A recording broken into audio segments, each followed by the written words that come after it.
rise to the top, we'll rise, it'll...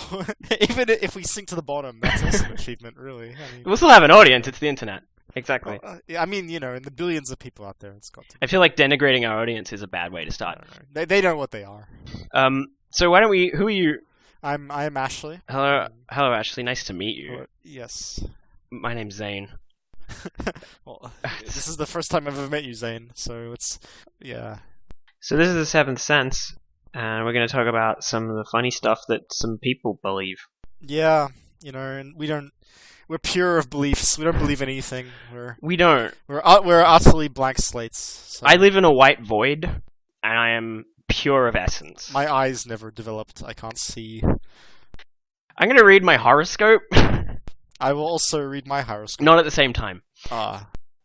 That's a different That's a 3D podcast. That's different. Okay.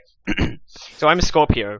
I was actually, it was my birthday recently, the other day. This is astrology.com.au. I'm on tarot.com. But you're on .com.au.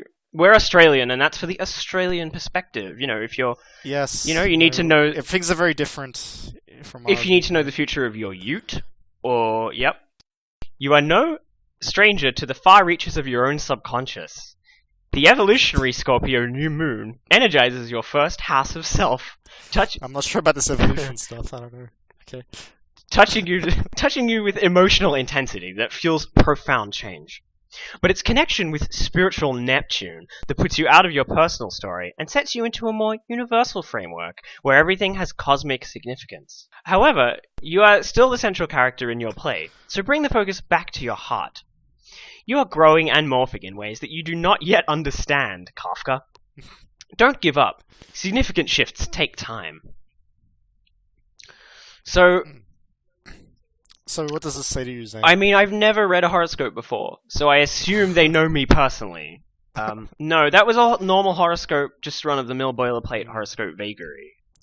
But, I mean, you're going to change in some way. I'm going to change into a person who closes this webpage. No, I'm going to sign up. So you have changed. So it was Well, right. I'm going to sign up for my horoscope. I'm already a member? Log in now, says the website. Oh, that's not part of the horoscope. Don't worry about that. That's different. Okay. Yeah. Well, it starts with horoscopes, and before you know it, you're looking at hexagrams and pentagrams and. Okay. I am a Cancer, which should give the internet a lot of ammunition. My ruling planet is the moon. That's a planet. It's not a planet. It's a moon. It's my favorite planet after the sun. I mean, yes. I mean, if Pluto can't be a planet, why should the moon be a planet? It doesn't make any sense. Anyway, I'll tell everyone all too much about me in this highly personalized horoscope. This is also a biographical podcast. Yeah, I mean, we want to connect with our audience via the YouTube comment section. Anyway. Wait, you think we're going to upload this podcast to YouTube? Sorry, do you actually live in a white void? Beyond time and space? Look, I mean, Give this podcast video a thumbs up, please. On YouTube. Give it a... Subscribe to this podcast on YouTube.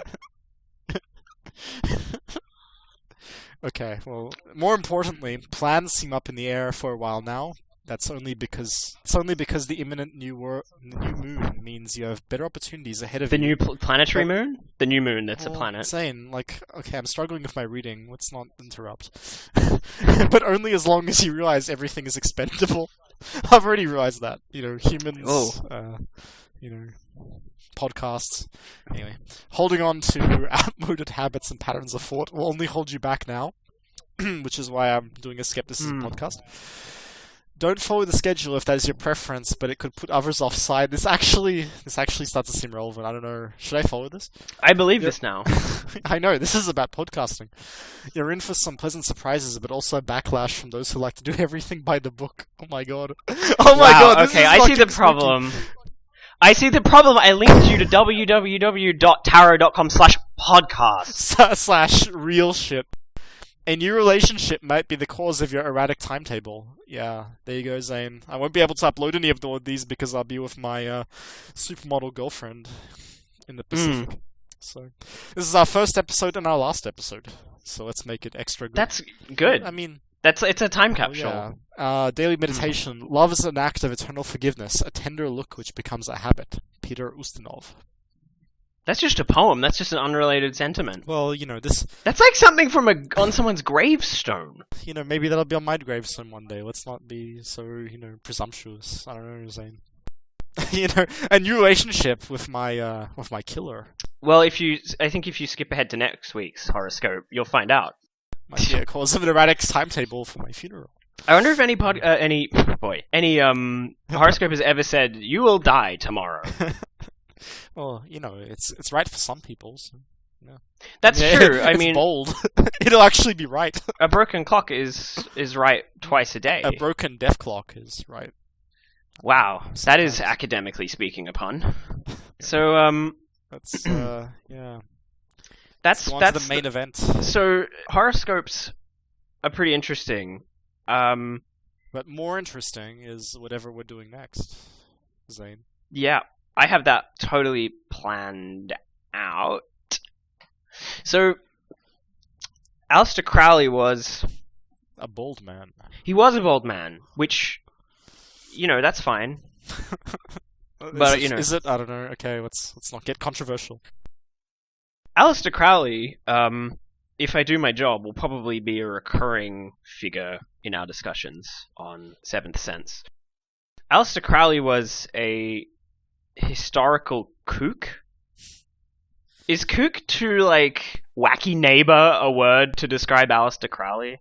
I don't know. I mean, he was, he never did anything wrong by his own admission. I wouldn't. I mean, okay, if you don't know anything about Aleister Crowley, who he is, what he did, what he believed, let's just read the names of his children, and maybe that will give you an indication of what kind of gentleman he was. Newt Ma Ahafor Hecate.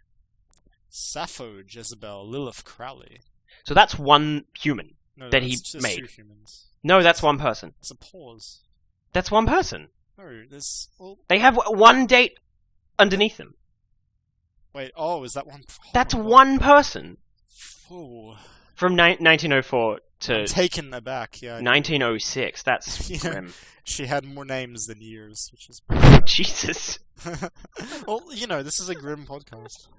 So we have Lola Zaza Crowley. Mm-hmm. Should we mention how long they lived, Dr. Death? 83 years.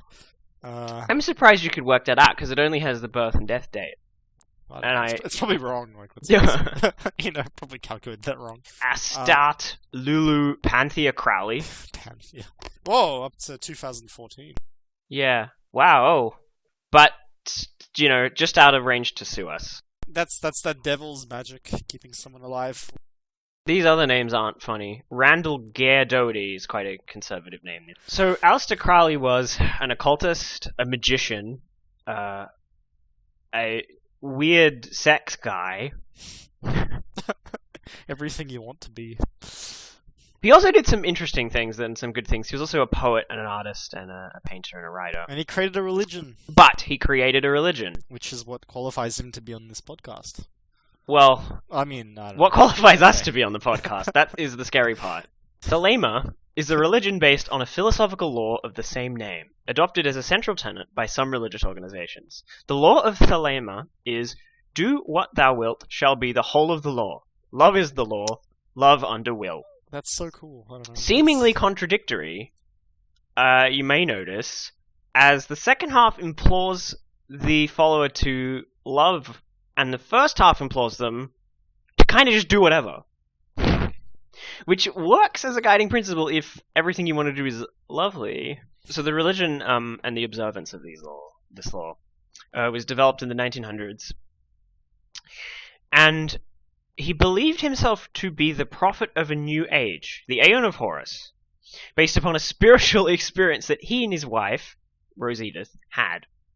By his account, a possibly non-corporeal or preter-human being called itself Awise contacted him and dictated a text known as the Book of the Law. That's how it always starts, it's always, I had a vision. A spirit contacts you, I don't know, it just sounds like a drug trip. I ate too much chili and a spirit contacted me. Yeah, I mean, if it's like 3 wise men or, Well, it's not even 3 here, it's just one It's just one. spirit. It's one spirit. I want at least 3 spirits if I start a religion. I'm I gonna don't know. need the objectivity that comes with, 3 cross-references. You need a third opinion. Yeah, really, you need know. at least 3 You need spirits to cross-reference.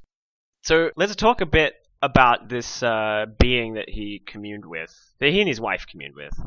Aiwas. Yes, let's, because I don't know anything about it, so... It is the name of... It was a voice. A voice? Like So with a body, or...? Well, one would assume a voice would have to, but evidently not. So I'm on the Wikipedia article of this voice, this being, this voice? paragon, Aiwas. Aiwas. It's spelled Aiwass. Oh man. So like all prophetic visions, it sort of nestles the word "us" in there, just to clue you in. But are we gonna talk about what prompted him to have this mystical experience, according to some of his biographers? I mean, I could probably tell you, but why don't you explain it? Well, okay. Straight from Wikipedia, hot off the presses. Several biographers believe this was the result of Crowley's first same-sex sexual experience, which enabled him to recognize his bisexuality. Oh my goodness. So this being that Aleister Crowley and his wife spoke to. So Crowley went to great pains to argue that Aiwas was an objectively separate being from himself, possessing far more knowledge than he or any other human could possibly have. He wrote, "No forger could have prepared so complex a set of numerical and literal puzzles." As Crowley writes in his Confessions, I was bound to admit that Aiwas had shown a knowledge of the Kabbalah immeasurably superior to my own. That's easy when it's made up. Yeah, when you don't know anything about it. Well, yeah, I mean, I don't know. Couldn't you just draw like random things and just say it's the Kabbalah? I don't know. Are you magical? Are you... I mean, I'm not saying I'm a spirit, but, do you actually... Are you communing with Aiwas right now? And we are forced to conclude that the author of the Book of the Law is an intelligence both alien and superior to myself, yet acquainted with my inmost secrets. And, most important of all, that this intelligence is discarnate. So it's aliens, so you have like the Raelian connection as well. Well, this could really go in any direction if you think about it. It's a good time to plug my new book, The Raelian Connection. It's about Raelians in the Vatican. Yeah. It's about the first Raelian pope. Communing with aliens. An alien spirit that has far more knowledge than he could ever hope to have, except when on LSD. Which has nothing to do with the it. alien told him, that... Live long and prosper. Yeah. The alien was like, don't mix uppers with downers. The alien told him, do what thou wilt. And he was like, wow, what a revolutionary idea. The idea that I could do what I want to do. It was from like the Victorian era, or his love of opium. But, after being told he could do what he wanted. Was loving opium that transgressive back then? No, I assume children back then loved opium. Probably abstaining from opium was really the radical position. I assume the reason why couples even had children was to up their opium stipend from the government each week. Opium stipend. They get more opium stamps. I don't know. I don't like that idea, to be honest. You're forgetting, Ashley, do what thou wilt. I mean, how many scams could you work out with that? I'm gonna start a pyramid scheme on that basis. There's only one law, really. It's just, there are no laws. It's a crew opium. That's the only real law. So, alright, what happened with Crowley? So he went on to refine this belief system. According to Crowley, every individual has a true will, which is capitalized like a proper noun, to be distinguished. Pardon? That's how you know it's legit. That's how it's a real thing, the capitalization. Yeah. No one could make up a word. That's airtight. Not a true word. To be distinguished from the ordinary wants and desires of the ego. The true will is essentially one's calling or purpose in life. Some later magicians have taken this to include the goal of attaining self-realization by one's own efforts, without the aid of God or other divine authority. So just the opium. It sounds so standard now, doesn't it? Yeah. Is this even revolutionary by today's standards? This is literally discovering what you really want to do. I mean, look how well it turned out for Aleister Crowley. Look at this Wikipedia article. This could be yours. You too could have a 30-page Wikipedia article. You too could have a child with 30 names. You too could be on this podcast.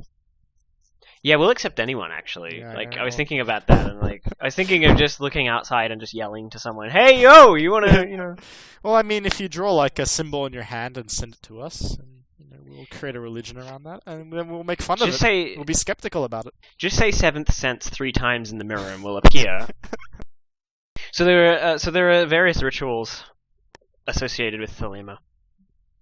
It's a system of physical, mental, and spiritual exercises, which practitioners believe are of benefit.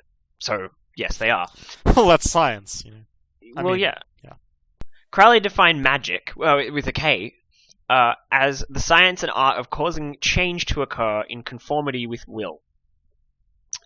But conversely, he would define science as the magic of causing things to happen in accordance with your true will. He spelled it with a K at the end to distinguish it from stage magic, of which he was also a practitioner. So as you can imagine, there's cross-pollination here. As you can imagine, his tax returns really complicated. Yeah, that was for that was for the fucking magic. The top hat was not for the ritual. He recommended magic as a means for discovering the true will. Generally, magical practices in Thelema are designed to assist in finding and manifesting the true will, although some include celebratory aspects as well. Crowley was a prolific writer, integrating Eastern practices with Western magical practices from the Heremic Order of the Golden Dawn. He recommended a number of these practices to his followers, including basic yoga, rituals of his own devising or based on those of the Golden Dawn, such as Lesser Ritual of the Pentagram.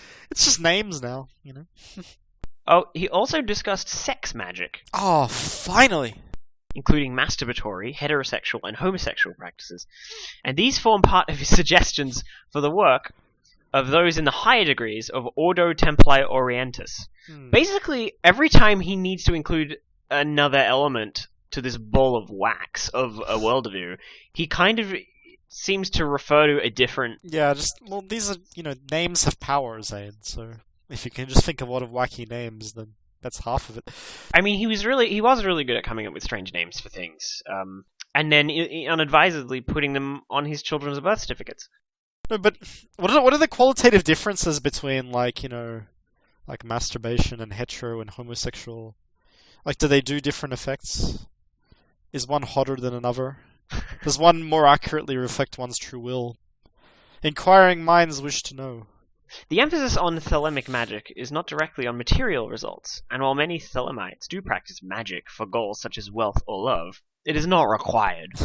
So this isn't just like The Secret, but wearing a pharaoh costume, like I thought it was. Well, I mean, nobody really knows what The Secret is. That's why it's a secret. So, look, I mean, you have to realize yourself through sex magic. I've heard that line before. Yeah, that's, when you're in the hot tub long enough, things start to happen. Magically. His swimsuit just falls off. Whoa, what's this? It's magical, whoa. The string's untied. Something magic happened, guys. Magic.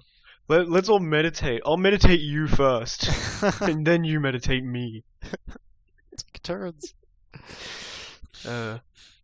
I don't know, that style. He had his ways. If you want to say that over the internet, sure. So the cosmology of Thelema draws its principal gods and goddesses from ancient Egyptian religion. The highest deity of the cosmology of Thelema was the goddess Nuit, which you may recognize. I knew it! Yeah, I didn't know it. You may recognize it from the phone book that is his first child's name. Nuit is the night sky arched over the earth, symbolized in the form of a naked woman. Alright, it's always one of those for these guys. Well, it could be a naked man. Yes, true. It has to be naked. The second principal deity of Thelema is the god Hadit, conceived as the infinitely small point, complement and consort of Nuit. I mean, if I was going to use a pantheon, the ancient Egyptian one is pretty cool. I don't know. Like animal heads and stuff. I don't know. Ceremonial garb, which involves a Tutankhamun kind of thing. He's also described as the flame that burns in every heart of man and in the core of every star. Fuck, that's So, cool. I this don't sounds like a line out of Superman. know. From the planet Krypton. I don't know. Yeah. Born of solar energy. Born from a dying planet. Sent Yeah. to save mankind. I don't know. I don't think Superman was really. The other deities within the cosmology of Thelema are Porpakrat, or Harpocrates, god of silence and inner strength. Oh, that's awesome. That is, yeah. So it's That's pretty really, cool. really Spock, really. Yeah, yeah. So Well, we've got Superman and Spock, which are, what I about think, the first one? The sky. it's just a goddess? naked lady. She can be anyone from comics. God of silence and inner strength. The brother of Rahuakuit, Babylon, the goddess of all pleasure, known as the Virgin Whore. That's perfect. Look at the contradiction there. Yeah. It's so means so much. Yeah, Aleister Crowley was one of the two. You can decide which. And Therions, the beast that Babylon rides, who represents the wild animal within man, a force of nature. Oh, fuck, this is cool. This is like... This should be one- a super team. I like this. Nah, I don't know, I'm not... Inner strength, like a slutty god. To me, it's a smacking of like the most mediocre Twilight Zone episode ever. I don't know. Yeah, at least it's not monotheism, you know what I mean? Like, I guess. He did, to just crib a bunch of characters from another mythology, though, to be fair. I mean, the Romans did that, and do you say anything to the Romans? I don't know. well, when in Rome, steal a bunch of deities. Well, yeah, exactly. Like, you can get away with that. If you can make it work, you can make it work.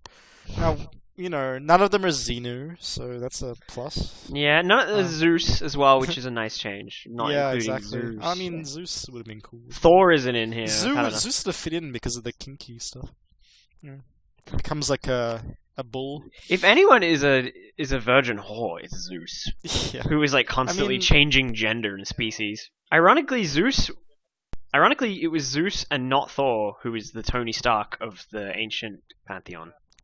Yeah, I mean, Thor was like kind of a dullard, with a little hammer, little Yeah. itty bitty. The two Thor movies are dreadful. Anyway, Well, I've seen the first and if you're just tuning in, welcome back to the MCU fan cast. Well, yeah, let's talk about comic books. Okay, forget all this. All right. Yeah. So how about Captain America: Civil War? They should reboot Thelema. Should we be the ones to do that? Should we take on that property? Well, I don't know. I mean, we should commune with Aleister Crowley first. Hang on, let me just pass out for 12 hours and then I'll have a brand new Bible. Just get our opium. Let's just fucking gulp down. I'm gonna wander into the woods for 3 weeks and come back a changed man. Well, something will have changed. I don't know. Dehydration. Not sure. My blood. Let's go to a cave. Those are pretty traditional for. Let's go to Plato's cave and look at the walls and see what we see. You gotta make the pilgrimage to Plato's cave once in your lifetime. You gotta see it. See all those fuckwits who can only see the shadows, whereas I can just exit the cave.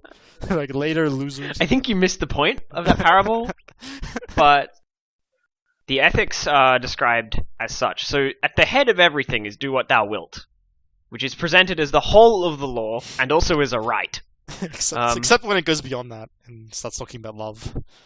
Yeah, I mean, It's it doesn't some really kind of seem like a law to me. It seems like contradiction. it's just the law of the universe. It seems like whatever the something universe lets you do, you can do. No, but it seems like something that, like the cult leader would slap you on the back and give you a knowing wink and tell you to do what thou wilt. Yeah, yeah. And before you know it, you're already getting naked, that's what it seems like, He'll give you he'll give you a photo and a name of someone and one bullet, and you'll be like, "Do what you wilt." Wow.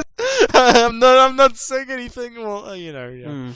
That's how you get around the law, really. The real law, not this law. He'll give you an article written by a reporter slamming your religion, and then he'll circle the reporter's name, with a red marker. And do what you wilt. Well, I mean, if you really love him, you'll let him go. You know what I'm saying? Wink, wink. Yeah. Let him go to Thelema hell, which is probably just a really a harem, basically. Well, that's probably not entirely true. Let's keep going. Do what thou wilt.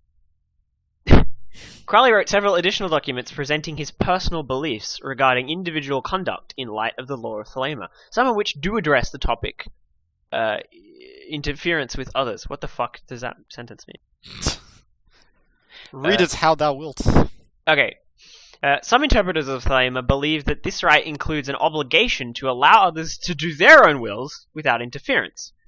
But Liber Al, which is a... How does that work? I mean, everybody's doing their will. At some point, your will must conflict with somebody else's will. I mean, just... Okay. No. This is getting paradoxical. No, that's not possible because an alien spirit told me. Well, I don't know. Okay, I don't want to question that. Look, I'm on one hand I'm saying, do what thou wilt. On the other hand, I'm saying, don't contradict me at all. Ever. Well, I mean, it's like... I think it's more like driving, really. Like, the person who starts doing their will first gets the right of way. And you have to wait until they're done before you can do your will. I think that's a very respectful parallel to draw. Yeah. Ancient religion, yeah. As someone who's spent some time doing what I will... Oh, you gotta do what thou wilt. I mean, what are you doing otherwise? Never have I ever done otherwise than how I wilt. I don't even know how to do other than I wilt. I think I might have once, and it was... Let's not talk about that. Yeah. So he wrote some further, I suppose, pronouncements. Liber Oz enumerates some of the rights of the individual implied by the one overarching right, do as thou wilt.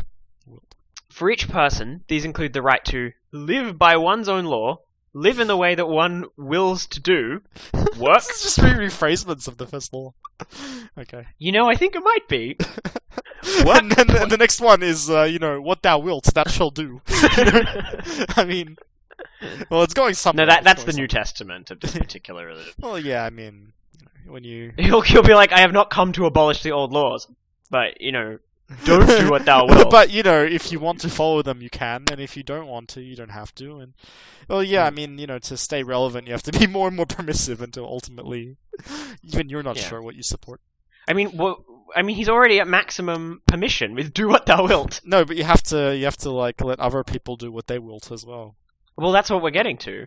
Oh, the freedom to work, play, and rest as one will, die when and how one will, eat and drink what one will, live where one will, move about the earth as one will, think, speak, write, draw, paint, carve, etch, mold, build, and dress as one will. Oh, he definitely dressed as he will. Covering all of his bases. So, yeah, that's everything you can do in this world, so... Yeah, no, that's all 8 activities. How about the smoke as one will? I mean... I think don't worry, he'll get it. Love when, where, and with whom one will, and kill those who would thwart these rights. Does it really say that? Yes, it does. Oh, that's so fucking badass. Oh my god.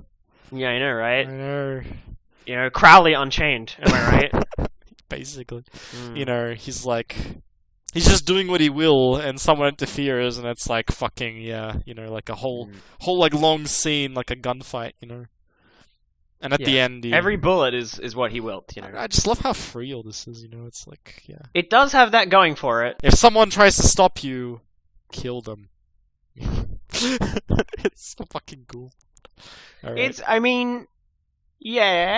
It's cool in some ways. It's cool until you have to start, killing, like, police and judges. If you think Mad Max is cool, which it really actually is. It's so cool, But, what I don't understand, like, what about the guy in Mad Max, like the new one, Fury Road? What's his fucking name with all the water? Immortan Joe. Yeah, isn't he just doing what he will, Yeah, what he will is start like a cult. But Max killed him. Yeah. Max and Furiosa killed him. So, Max actually really didn't kill him at all. Furiosa killed him. Oh, but he was trying to interfere with what other people want to do. Yeah, see, so it all balances out. Actually, That's what the alien spirit told Max at the beginning of that film. No, I mean, that's what the alien spirit in fucking Crowley's world. That's our world, by the way. He gave him a screening of Fury Road, and he was like, this movie contains everything you need to know. And Aleister Crowley was like, well, firstly, what thou wilt do is an hour-long chase scene. That's Lots of fights. Yeah, it's a fucking good movie. I don't know. Anybody who hasn't watched that, who's listening, can we specify that Fury Road is like a prerequisite to listening to this podcast? We can do what thou wilt, baby. That's, Fucking hell. That should be the tagline of this. Okay, we're doing what we wilt with zero regard for listenability. And if you don't like it, just come and kill us. If you don't like it, you can unsubscribe and then come and kill us. Well, unsubscribing is a kind of death. It's a spiritual death. It's a creative death. I mean, duty is described is another writing by Crowley where he went further into detail. It's interesting that the detail for this is scattered around a number of works. When you think really all you need is a fortune cookie to really outline the central tenet of this. Well, you should get one of those, you know, that crazy granite block that's in, like, Georgia in the US, you know, that has, like, you know, tells people to make sure the human population doesn't go over, like, 700,000 or whatever.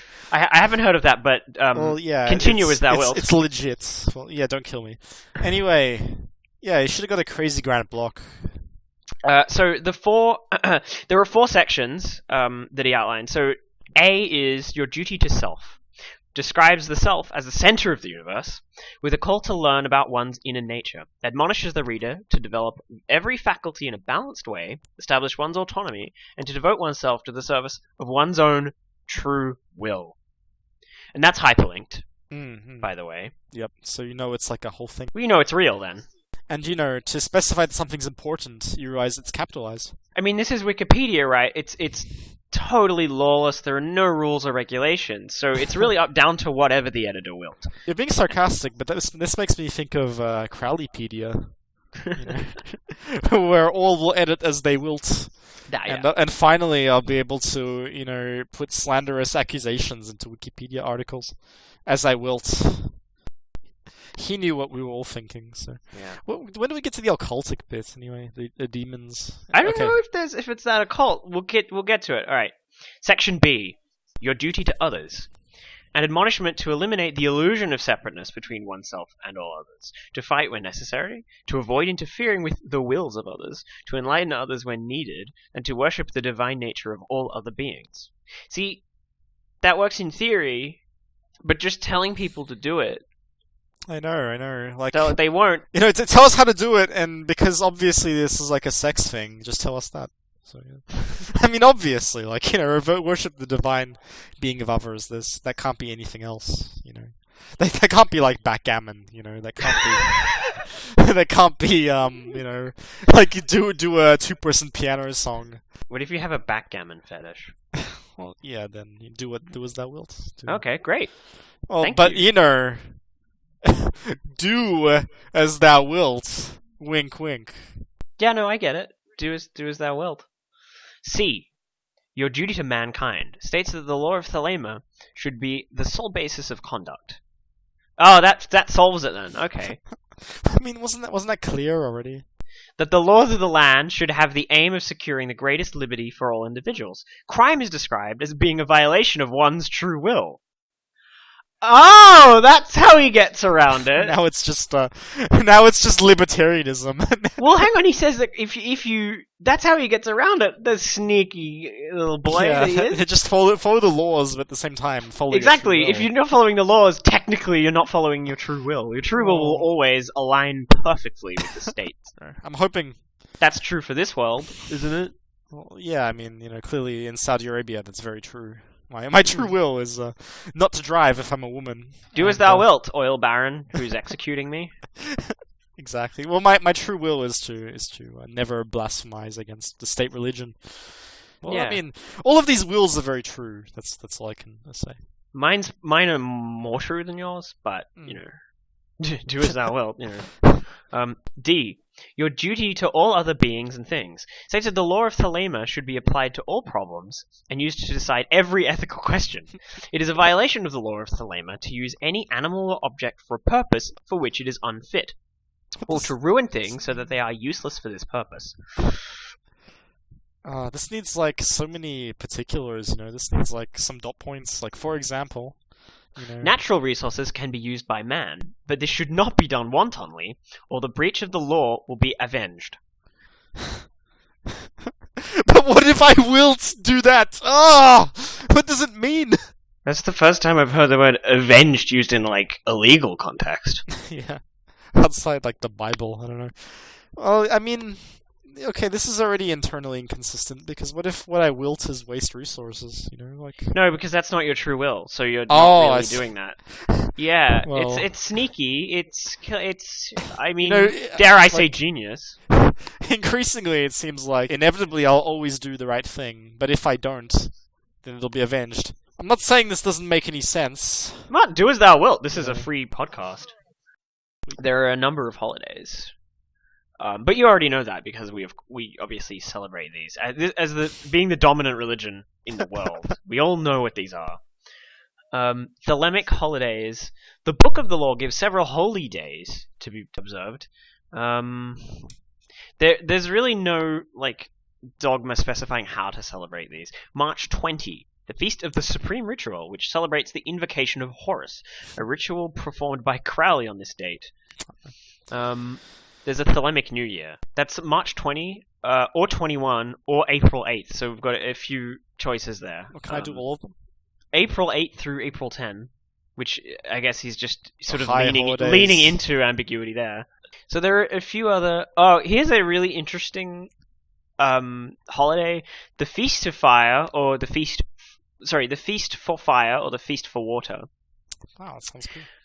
Well... Okay. You'd think so, just like everything else. Okay, you'll change your... These feasts days are usually taken as being when a child hits puberty and steps onto the path of adulthood. Alright. Yep, that's something I want this religion to be deeply involved in.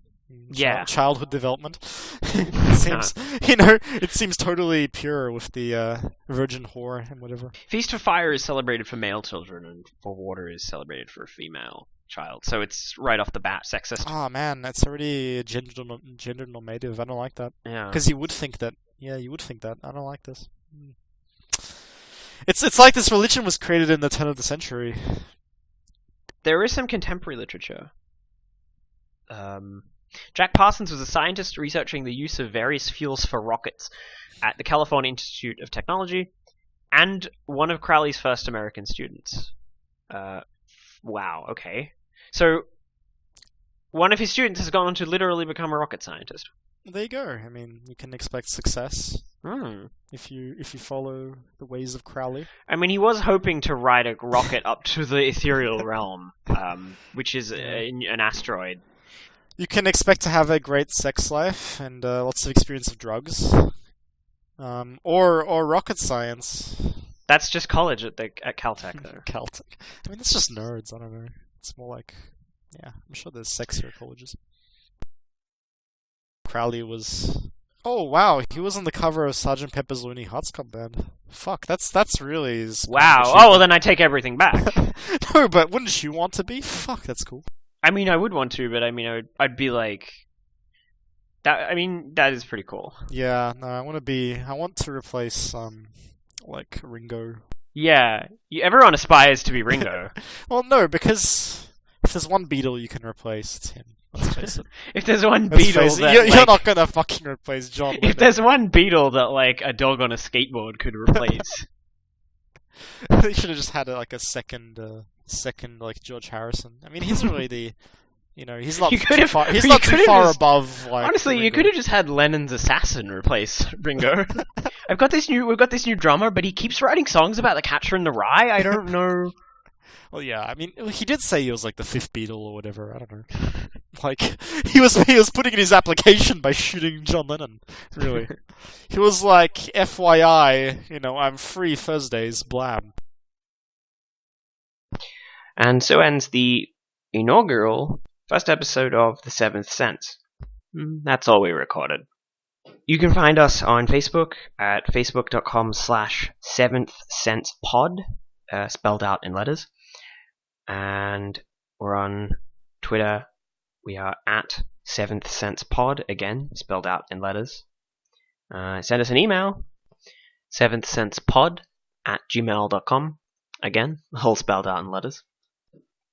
I am Zane Friedman. With me has been Ashley Beluga. You can find me on Twitter. I'm at Zane, Zane, J, the letter J, Friedman, Friedman. Thank you for listening.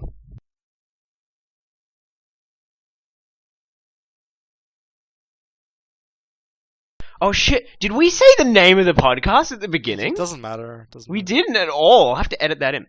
Okay. Seventh Sense. Not that one. You are listening to Seventh Sense. I don't know. I'll edit that out. And I'll edit that into my recycle bin.